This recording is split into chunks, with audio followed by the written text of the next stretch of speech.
Hola, bienvenido a Rauta. This time we go to Spain with some black metal. This is Cryfemal with their latest MCD, Puro carbón.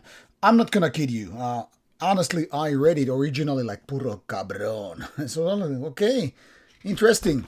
So anyhow, this is MCD for a change from this band that has been active ever since the late 90s.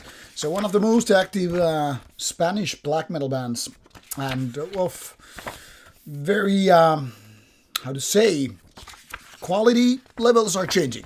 Sometimes they make rather good stuff, sometimes not so much, and luckily this time we are in the better half of things. This band has operated as a duo for quite a lot some time, and with this MCD, they almost do a full album worth of material because it's 9 tracks, even though the album length is around 23 minutes, give or take. So, what can they offer when we're talking about 23 or so of MCD? Now, first we'll take a quick look at the band's information here on Metal Archive's site. This one is released to Immortal First Productions like some of the previous ones, and throughout past 20 or more, almost 30 years, throughout the years they have done quite a bit of albums. Early 2000s, very, very active. You have albums from 2003, 4, 5, 7, 9, and so forth. But around after 11, they went a little bit on hiatus, which is here explained, from 11 to 15.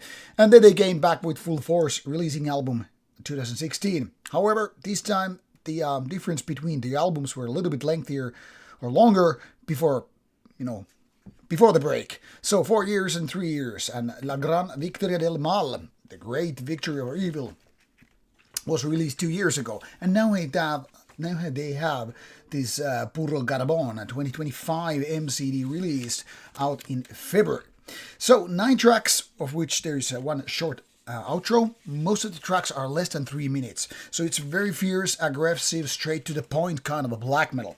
I would even go to as far as to say this is kind of a Spanish version of Panzer Division Marduk, because this is really hateful, aggressive, and fast tempo stuff, which is not gonna bore you down with long songs. And I think this is really where the band's forte is. Go to the very point, as aggressively, with high intensity, and do the impact, boom, and that's it. Now, the only downside is these songs are not exactly very memorable, so you probably have to give a lot of spins in order to really, become a grower. But apart from that, can't really bitch about it. I mean, production-wise, hateful vocals-wise, yeah, all solid stuff. So in case you want some Spanish aggression in the form of black metal, Cryfemal is your way to go. Give it a go and enjoy.